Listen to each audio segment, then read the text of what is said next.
Pas ba? Sa likod eh. Sa likod siya tumama. Kailangan naman kasi yung parada eh.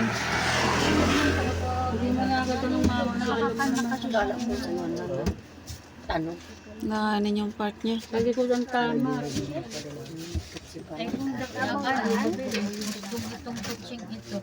Nakaganito kasi. Balagbag yung para ano niya kasi. Nakakano kasi ng daang pinangko. Gamit siya sa kanila. Wawa naman yung driver natin. Iban niya ang way parang may laban siya. Kahit siya. Siguro po, pahali garo. Kailanganin yung parada niya. Tingnan mo naman sakop ng kalsada yun. Mali siya eh.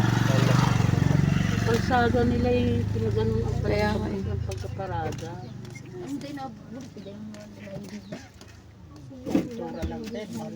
Ito yung binaba ng bigas ha. Yung binaba natin ng bigas. Huwag naman dito. Ano ba yun? Yan po baga tinan po. Kinakop niya kasi yung kalsada eh. Mali siya. Hindi, may tao ba sa sasakyan yung masanggi eh? Wala. Nakapark lang ng ganyan. Oo. Nakapark lang siya ng ganyan.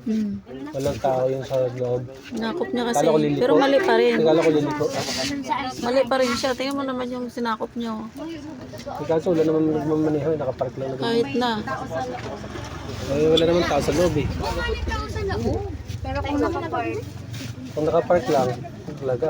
dito ka, huwag kang Ano? Ang parking kasi yan mali eh. Mali naman kasi yung pagpark. Tingnan niyo naman sinakop niya yung kalsada eh. Wala bang tao sa loob? Oo, ito baga okay na. Ah, may may ano, may nalaglag. Ay, salamin pa po. Ilaw. Babayad siya. May saka may abroad naman yan. Ala. Manila. Wala man, hindi man nagpapalatan.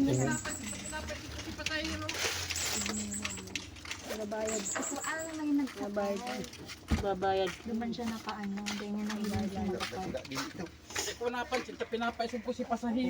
Ah, di Ah, hindi napansin. napansin. Nakapark lang siya, nakapark yan. Hindi napansin. Sagi niya kasi. Yun lang, no?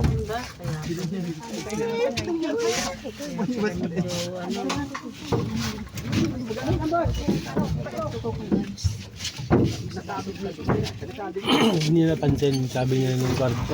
Ah, kasi pinapausod niya yung Pero pasahero. pagtingin niya, napasagi. Sagi niya na.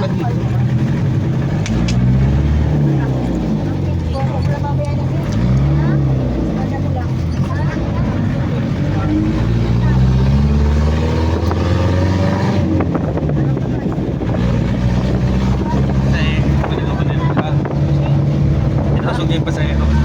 Oo, Hindi siya nakatingin sa... Pero nakapark. Pinapausod niya kasi.